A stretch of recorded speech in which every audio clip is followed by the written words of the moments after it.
최선의 가장 큰 적은 차선이다라는 제목 가지고 하나님 말씀 증거하도록 하겠습니다. 먼저 우리는 느헤미야가 여기 1절에 보면 성벽을 52일 만에 건축했습니다. 여러분 4km, 둘레 4km가 되는 그 높은 성벽을 52일 만에 정말 분담해서 임무 분담을 잘해서 하나님의 성전을 건축했습니다. 그렇게 건축하고 나서 제일 먼저 한 일이 오늘 1절에 보니까 문지기, 성전의 문지기를 얘기하는 겁니다. 노래하는 자들, 성전에서 노래하는 자들, 지금의 찬양대를 말하는 거고요. 레위 사람들, 제사장을 도와서 예배를 돕는, 제사를 돕는 사람들을 세웠다고 그랬습니다. 느헤미야는 우리가 제가 처음서부터 얘기했지만 느헤미야는 이 예배의 회복, 예배를 가장 중요하게 여겼던 사람입니다. 그래서 그가 예배에 성공했기 때문에 우리가 예배에 성공하면 모두 다 성공한다는 뜻을 이가 다시 7장에 시작합니다. 여러분 이스라엘 민족들이 그런데 생각해보면 예배에 우리가 얼마나 이스라엘 민족들이 잘못 드렸는가 한번 생각해보면 우리 다윗의 아들이 여럿이 있었는데요. 압살롬도 있고 누구도 있고 그런데 솔로몬이 이제 왕위를 계승합니다. 솔로몬이 왕위를 계승하는데 솔로몬이 부인이 몇 명이나 있었냐면 700명이 있었습니다. 그러니까 1년에 한 명씩 해도 부인 한 명하고 동침을 하려면 2년이 걸리는 거예요. 700명이나 되는 아내들이 있었습니다. 근데 그 700명이 솔로몬이 여자를 좋아해서 그런 게 아니라 그 주변에 있는 민족들하고 정략 결혼을 한 거예요. 왕의 딸들하고 정략 결혼을 했어요. 그래서 정략 결혼을 하다 보니까 자기보다 낮은 나라에 있는 아내들은 무시하지 않는데 애굽 왕의 딸하고 바로의 딸하고 결혼을 했어요. 바로의 딸하고 결혼을 하니까 바로가 무서워가지고 바로 그 자기 아내를 바로의 딸을 두려워했습니다. 그러니까 바로의 딸은 고집을 피웠죠. 나는 하나님 믿지 못하겠다. 나는 송아지 섬기겠다. 그래서 예루살렘 성전 맞은편에 바로 그 모리아산이 있는 곳 맞은편에 성전 맞은편에 우상신을 섬기는 성전을 제단을 또 짓습니다. 그리고 송아지상을 세워요. 이러다 보니까 솔로몬은 훌륭하고 위대한 왕인 것 같았지만 결국에는 그 나중에는 그 나라가 분열되고 남북이 분열되는 그런 형태가 됩니다. 그래서 하나님께서는 솔로몬은 처음에는 기뻐하셨지만 나중에는 그렇게 기뻐하시지 않으셨던 모습이 성경 곳곳에 나옵니다. 그 분열된 왕국은 다시 또 우상을 섬기는 거예요. 계속해서 우상을 섬겨가지고 예배가 파괴됩니다.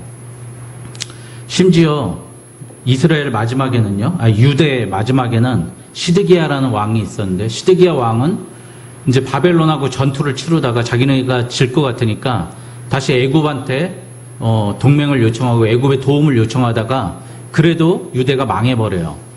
그래서 끌려갑니다. 그래서 끌려갈 때 두 눈이 뽑히고 사슬이 잡혀가지고 사슬에 묶여가지고 바벨론으로 끌려갑니다. 왕이. 그리고 두 아들은 죽고요. 근데 그 가장 큰 원인이 뭐냐면 성경에선 계속 예레미야 선지자나 이사야를 통해서 하시는 말씀이 너희들이 예배 드릴 때 하나님의 노를 격발했다는 거예요. 예? 우상신을 섬기고 겸하여 섬기고 예배 드렸다는 거예요. 그러니까 느헤미야는 이 문제를 정확히 간파하고 있었습니다. 그래서 성벽이 건축되고 가장 먼저 하는 게 예배의 회복이었다는 겁니다. 여러분 10계명 중에서도요. 첫 계명, 세 계명은 뭐죠? 다 하나님에 관한 거예요. 하나님에 관한 것. 근데 네 번째 하나님과 우리의 관계를 결속시키는 것은 안식일을 기억하여 거룩히 지키라는 겁니다. 그 다음에 우리 인간이 해야 될 본분 중에 가장 첫 번째는 뭐냐면 뭐죠? 제5절 5계명 너희 부모님을 공경하라는 겁니다. 여러분 부모 공경이 우리 기독교인의 가장 첫째 되는 사명이에요. 하나님 공경이 가장 첫 번째 되는 사명은 예배라는 겁니다. 그래서 우리가 하나님께서 예배를 바라는데요. 우리가 하나님 근데 역설적으로 난 너희들 제사 안 받겠다. 너희들 이런 예배 난 안 받아. 너희들에게 받을 거는 너희들의 상한 심령을 받겠다는 거예요. 그 상한 심령이 뭐냐면 우리의 아픈 마음, 우리의 죄된 마음, 우리의 연약한 마음, 그것을 하나님께서 받겠다는 겁니다. 여러분 우리가 아프고 죄된 거, 양심의 가책과 하나님이 내가 죽을 수밖에 없는 사람이라는 걸 알 때에만 하나님께서는 이 예배를 온전히 받으신다는 겁니다. 그러니까 우리는 어떤 자격이 돼서 예배에 온 것도 아니고요. 내가 어떤 인간적인 관계 때문에 이 예배에 온 게 아니라 하나님께 축복의 터전을 우리가 축복을 받았지만 받았을 때 나올 때의 마음은 나는 죽을 수밖에 없는 죄인이라는 그 상한 심령으로 나와야 한다는 것입니다. 예레미야는 그래서 예배에 나올 때 항상 회개하고 하나님께 무릎 꿇고 모든 것 하나님께 맡기는 그런 사람이었습니다. 두 번째, 일보다 사람이 더 중요하다는 겁니다. 테레사 수녀라고 여러분들 다 아실 겁니다. 이분이 캘커타에서 이 지역의 이제 거린들, 병자들을 섬길 때요, 함께 동역하는 수녀들에게 매주 목요일은 아무것도 하지 말고 쉬라고 그랬답니다. 그래서 오늘 어느 수녀가 몹시 바쁘게 움직이고 있고 분주하게 뛰어다니는 것을 보고 이랬답니다. 수녀님, 일은 안 해도 되니 가서 좀 쉬세요. 그리고 아니요, 이거 급한 일입니다. 해야 됩니다. 이랬더니 수녀님이 이렇게 얘기했대요. 일은 나중에 해도 되지만 수녀님이 수녀님 자신을 잃어버리면 아무것도 할 수 없습니다. 라고 얘기했습니다. 여러분, 우리가 자기가 사업을 하든 직장을 하든 공부를 하든 어떤 일을 하든 일 때문에 자기 자신을 잃어버린다면 그때 멈춰야 됩니다. 여러분, 우리를 자신을 잃어버릴 정도로 일에 몰입하면 잠시 쉬고 하나님께서는 우리에게 안식을 취하라고 합니다. 여러분들 주일날은 그래서 안식하는 날이에요. 쉬는 날입니다. 우리가 이 예배를 통해서 하나님께 안식을 취하고 하나님의 복을 받고 쉬는 날입니다. 교회에서도 일이 우선이게 되면 이런 현상이 벌어집니다. 여러분, 일이 먼저가 되면 우린 자꾸 화가 납니다. 자신을 돌아보기보다 다른 사람의 단점에 열중할 수가 있습니다. 또 마음이 불편할 때가 많이 있습니다. 저도 어떤 일에 몰입하다 보면 이 사람에 대해서 신경을 써갖고 하나님을 잃어버리고 나 자신을 잃어버릴 때가 많습니다. 오늘 말씀 느헤미야를 보십시오. 일이 마무리되었지만 이제 더 힘든 일이 남아 있습니다. 왜냐하면 자기는 어떻게 해요? 페르시아로 가야 되잖아요. 그렇죠? 페르시아로 돌아가야 되는데 여기를 지켜야 될 사람 누군가는 있어야 되지 않습니까? 이때 그는 사람을 세웁니다. 너 이 일에 시킨 게 아니라 이 사람을 세우는 일을 합니다. 그래서 동생 하나니와 또 믿음과 충성과 경외함이 출중한 하나냐를 세웁니다. 그런데 여러분 그 두 사람의 세운 사람들에 보면 하나니는 여러분들 1장에서 보면은 이스라엘 사람들이 예루살렘에 이렇게 모욕당했습니다. 느헤미야가 알게 된 게 그 동생이 보낸 편지 때문에 알게 된 거예요. 그러니까 하나니는 그 마음에 이스라엘 백성들을 섬겨야겠다는 그 마음이 깊이 있었어요. 그리고 하나냐는 어떤 사람이냐면 충성스러운, 여러분들 충이라는 게 뭐예요? 마음의 중심이 있다는 거예요. 마음의 중심이. 말씀 안에 이룰 성자리는 자기가 말한 것을 이루는 사람. 충성스럽고 하나님을 경외한다는 겁니다. 여러분, 하나님의 인재가 되길 원한다면 다른 것이 필요 없습니다. 하나님의 마음에, 하나님 마음에 드는 하나님을 경외하는 그런 마음이면 족하다는 겁니다. 우리는 하나님의 인재가 되어야 됩니다. 하나님의 인재가 된다는 건 예배를 최고로 알고 하나님을 사랑함과 동시에 두려워하고 그것을 표현할 줄 알아야 됩니다. 그래야 우리가 세상에서 승리할 수 있다는 겁니다. 그래서 오늘 이 리더십에 대해서 잠깐 나누고 오늘 말씀을 마치려고 합니다. 리더는 사실 자리나 직급, 포지션이 아닙니다. 여러분, 리더는 영향력을 끼치는 사람인데요. 어떤 영향력을 끼치는 사람이면 선한 영향력을 끼치는 게 리더입니다. 여러분 다 어디서나 리더로 생활하고 있을 겁니다. 자기 자신도 솔직히 경영해야 됩니다. 자기 스스로. 근데 이 선행력을 끼칠 수 있는 사람은 여러분들 우리가 여러 가지로 봐야 되는데 제가 세 가지로 한번 생각해 봤습니다. 어떤 사람이 선한 영향력을 끼칠 수 있는가? 첫 번째, 우선순위가 분명한 사람입니다. 여러분들 우리는 우선순위가 없는 사람은 없습니다. 내가 가장 많이 무언가를 하고 있는 시간이 내 우선순위입니다. 계속 TV만 보고 있는 사람, TV만 보고 있는 사람은 그 TV 보는 게 그 사람의 우선순위입니다. 누구한테 뭘 해달라고 했는데 난 못해, 시간이 없어. 그러면 그 사람은 시간이 없는 게 아니라 내가 부탁한 그게 우선순위가 아닌 겁니다. 세상에서 가장 좋은 리더십, 우리가 세상에 나가서 가장 좋은 리더십을 갖는 것은 하나님을 경외하는 것, 하나님의 최우선에 있는 게, 하나님을 최우선에 두는 게 분명한 리더십입니다. 우리가 우선순위가 분명한 겁니다. 그래서 여러분들, 우리가 내가 사용하는 시간에 가장 많이 사용하는 시간, 그게 무엇인가 한번 판단해 봐야 됩니다. 내가 원하는 것과 사용하는 시간이 분명히 괴리가 됐다면 그건 내 우선순위를 잘못 알고 있는 겁니다. 나는 하나님을 정말 섬길 거야. 저는 제 목적이 하나님, 전 정말 위대한 설교자가 되게 해주시옵소서, 위대한 전도자가 되게 해주시옵소서, 그렇게 기도하는데 내가 위대한 설교자가 되기 위해서 말씀을 공부하지 않고 하나님의 말씀 묵상하지 않고 기도하지 않고 준비하지 않는 그 시간이 내가 사용하는 시간 중에 가장 제일 많지 않다면 저는 제 우선순위가 그게 아니었던 겁니다. 자빠져서 TV나 보고 있고 노는 거 좋아하고 서핑이나 하고, 그러면 그건 내 우선순위가 아닌 겁니다.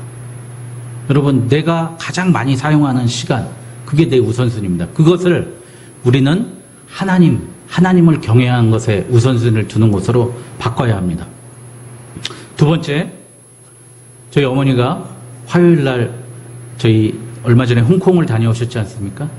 홍콩을 모시고 갔던 우리 사촌, 이종 사촌 누나가 색소폰 연주를 한다고 그래가지고 그 콘서트를 이제 같이 가자고 그래가지고, 전 처음에 홍대 입구라고 그러시길래 좋은 데서 하시는구나 그러는데 갑자기 한 4일 전인가 바뀌었다는 겁니다. 그래서 성수역에서 한다고 그래가지고,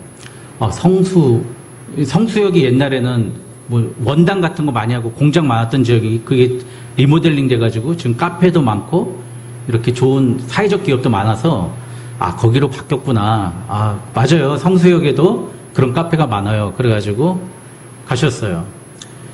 알고 봤더니 그 장소가 성수역이 아니라 상수역이었습니다. 홍대역 옆에 있는 상수역이었습니다. 여러분, 성수하고 상수하고 단 한 끗 차이인데, 여러분, 그래서 거기서 택시를 타고 거기까지 비 오는 날, 화요일 날 어마어마하게 비가 내렸던 날 상수역까지 갔답니다. 다시 홍대에 있고 있는 데까지. 여러분, 우리가 자기 가지고 있는 현명한 리더는 얼마나 현명하게, 우리가 좋은 리더는 현명하게 일하느냐 한 겁니다. 여러분, 군대에 가면은 우리 사격을 합니다. 저도 처음에는 갔더니 다 저보다 다 키가 큰 거예요. 그래서 전 맨 뒷줄에 있었어요. 학교는 키 작은 사람이 앞에 있는데 군대는 키 큰 사람이 앞에 쓰고 키 작은 사람이 뒤에 씁니다. 아시죠? 강하게 보이려고. 전 맨 뒤에 서갖고 구보하면은 힘든데 겨우겨우 따라다니고 그랬는데, 제가 군 생활하다가 결정적인 후보생 시절 때 반전이 있었습니다. 바로 사격을 했는데 제가 사격을 잘했던 거예요. 합격을 해서 저희는 먼저 복귀를 했어요. 물론 8km를 뛰어서 복귀했지만 먼저 가서 복귀를 했습니다. 근데 사격을 잘했던 가장 큰 첫 번째 이유는 뭐냐면 0점을 잡은 겁니다. 우리 영적인 0점을 잡아야 돼요. 우리 0점이 뭐죠? 온도계에서 0도를 가리키는 선이잖아요.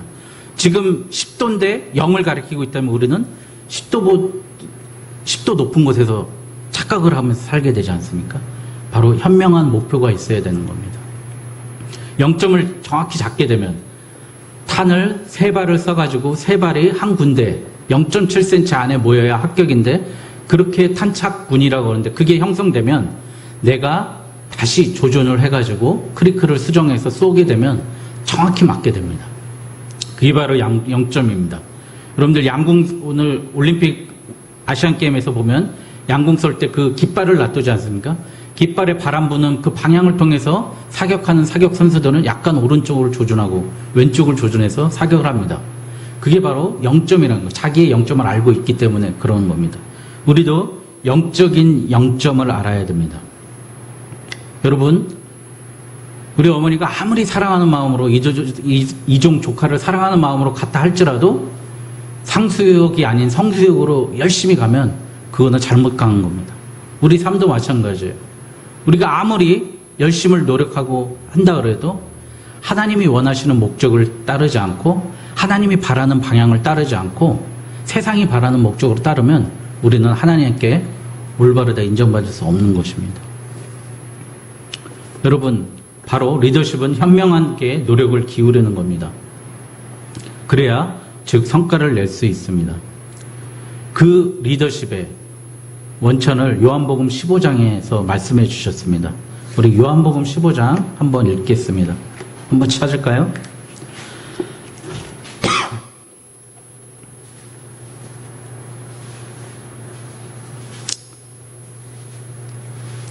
요한복음 15장 5절하고 6절 한번 읽겠습니다. 요한복음 15장 신약성경 173쪽입니다. 시작. 나는 포도나무여 너희는 가지라. 내가 그 안에 거하면 사람이 열매를 많이 맺나니 나를 떠나서는 너희가 아무것도 할 수 없음이라. 사람이 내 안에 거하지 아니하면 가지처럼 밖에 버려져 마르나니 사람들이 그것을 모아다가 불에 던져 사르느니라. 아멘.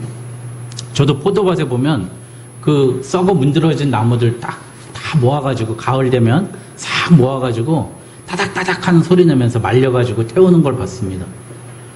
여러분, 우리가 하나님 안에 거하지 못하고 예수님은 포도나무고 우리는 가지라. 근데 예수님 안에 있지 못하면 우리가 열매를 맺지 못한다는 겁니다. 좋은 리더로 좋은 영향을 끼치지 못한다는 겁니다. 그래서 우리는 예수님 안에 있어야 된다는 겁니다. 여러분, 무서운 말씀입니다. 6절에 보니까 너희가 그러지 못하면 다 모아다가 사르라, 불에 던져 사른다 그랬어요. 우리를 필요 없는 인간이라면 우리를 죽인다 그랬어요. 우리를 불에 사른다 그랬어요. 우리 예수님 안에, 하나님 안에, 내가 주님 안에 있어야만이 우리가 선한 열매를 맺을 수 있다는 겁니다. 여러분, 그런 무서움과 두려움을 가져야 됩니다. 우리가 목표해야 될 가장 첫 번째 목표는 주님 안에서 주님이 원하시는 우선적인 삶을 나의 삶으로 생각하는 겁니다. 세 번째, 최선, 우리가 하는 최선의 가장 큰 적은 차선입니다. 우리 여기서 솔직히 내가 오늘 난 나쁜 짓 할 거야 라고 결정하고 선악을에서 악을 택하는 사람은 없을 것입니다. 여러분 생각해 보세요. 나 오늘 주일날 교회 안 가고 도박할 거야. 그런 사람 없잖아요. 도둑질 할 거야. 간음할 거야. 그런 사람 없잖아요. 우리는 그 정도의 그건 돼 있어요. 근데 선과 선이 상충할 때가 문제입니다. 이것도 중요하고 이것도 중요할 때가 항상 문제예요. 거기서 무엇이 최선이고 무엇이 차선인가를 우리가 구분해야 된 겁니다. 제가 앞에서 말씀드렸듯이 하나님을 경외해야 하는 것, 하나님 안에 있는 것, 그리스도 안에 있는 게 최선이고 차선이 이런 겁니다. 저도 이런 실수를 범했던 적이 있어요. 옛날에 한창 골프를 좋아하는데 교회 열심히 나가야지 마음 먹었었어요. 근데 부사단장님이 갑자기 그래 골프 한번 나가자 그러는데 거절할 수가 없겠더라고요. 그래도 부사단장님인데 완스타인데 그래도 그리고 또 나를 초대해 줬는데 그 또 갔죠. 그래서 치고 왔는데요. 치는 순간 매 순간마다 제가 이 마음이 드는 거예요. 내가 이 짓거리 하려고 내가 여기 왔나? 그 마음이 드는 거예요. 여러분 그러니까 나쁜 거를 우리는 나쁜 거 선택할 그거는 이미 벗어났잖아요, 다. 근데 그 선한 것과 선한 것이 상충할 때 우리 무엇을 선택해야 되는가? 그때 최선의 가장 큰 적이 차선이라는 거. 여러분, 우리 하나님 앞에 이런 마음 가져야 되겠습니다. 정말 하나님께 나의 원대로 마옵시고 아버지의 원대로 하옵소서. 이런 마음 가지고 하나님께 나아가야 됩니다. 오늘 느헤미야 보니까 제가 우리 젊은 청년들이 공부할 때 가장 많이 배우는 느헤미야인데요. 보니까 그 한 사람 때문에 5만 명이 살아났어요. 이스라엘이 다시 회복됐습니다. 다 직장 생활 일하고 있는데 피곤하고 힘든데 하나님이 최선을 선택하기 위해서 나와서 또 자기의 재능을 하나님께 발휘하고 봉사하고 있지 않습니까? 그런데 생각해 보십시오. 우리가 남들이 하는 일 나도 해야 되고, 우리 교회도 다른 교회가 하는 거 똑같이 해야 되고, 나는 다른 목사님들이 하는 거 똑같이 해야 된다면, 그러면 무슨 유익이 있겠습니까? 우리는 그냥 평범한 교회에 불과합니다. 나만 할 수 있는 일이 있고요. 여러분들 많이 할 수 있는 일이 우리 교회에 다 있습니다. 여러분, 그것을 하는 겁니다. 저는 그래서 우리 교회, 저는 이런 분들이 많이 왔으면 좋겠어요. 좀 가난하신 분들이 많이 왔으면 좋겠어요. 그럼 목회자가 일단은 우리 교회는 그래도 성도들한테 부담을 주지 않는 교회지 않습니까? 어느 교회는 목사님 사태 공검해갖고 여기 앞에다가 붙여놔요. 얼마, 성도들 얼마 냈다고 붙여놔요. 무슨 건축원고 한다고 다 써서 붙여놓고 게시해요. 그리고 헌금 내면 헌금 낸 사람 이름 다 게시하고 예배 시간마다 불러줘요. 그리고 주부에 홈페이지는 얼마 냈다는 그것까지 다 써가지고 공개. 그러면 가난하신 분들이 우리 교회 오겠습니까? 여러분, 우리 교회는요, 좀 가난한 분들, 어렵게 사시는 분들이 좀 왔으면 좋겠어요. 저는 그 마음 가지고 목회를 시작했습니다. 또, 우리 교회는 어떻게 합니까? 제가 군에 많이 관계되어 있고, 군 교회에서 많이 헌신해 봤지 않습니까? 우리 고지수 전도사님, 우리 황세희 선생님, 여러분들도 마찬가지고, 우리 김진아 선생님, 헌신했지 않습니까? 우리 교회는요, 앞으로 여기 얼마나 좋은 자리예요, 덕정. 그리고 1군단 바로 옆에 있죠. 6군단, 5군단, 딱 중심이 덕정이에요. 여러분, 그래서 여기를 병참 기지로 썼던 거 아닙니까? 덕정역이. 보급 때도, 모든 보급 부대가 다 여기 있는 거 아니에요? 우리 교회가요, 이제 앞으로 여기 있는 군 교회들 살려내야 됩니다. 정말 유능한 우리 인재들 키워서 여기 있는 분들 마찬가지 나가야 됩니다. 그 교회 가서 교회 살리고 정말 젊은이들이 힘차게 찬양할 수 있고 뜨겁게 기도할 수 있는 교회 만들어내야 됩니다. 또 얼마나 북한하고 가깝습니까? 또 제가 조금만 노력하면 남북관계가 개선되면 저도 북한에 가서 북한에 많은 교회 세우기, 제가 교회를 설립하면서 하나님께 기도했어요. 북한에 우리의 시군구가 265개인가 3개가 있다고 그래요. 시군구가. 북한에는 한 100개밖에 없대요. 하나님, 우리 교회가 100개 교회 북한에 세우게 해주시옵소서. 시군구에만 거점 교회 하나씩 세우면 그 교회들이 또 퍼져나갈 수 있습니다. 그리고 우리 교회가 할 수 있는 일 많이 있습니다. 또 제가 살아왔던 그런 거 가지고도 할 수 있고, 여러분들이 살아왔던 많은 재능과 경험, 지식, 또 하나님이 쓰시고자 하는 마음, 그런 거 가지고 하나님께서 깊이 세우실 수 있습니다, 우리 교회를. 여러분, 저는 가장 힘든 목회자가, 제가 평신도로 있을 때 가장 힘든 목회자가 변하는 사람이었습니다.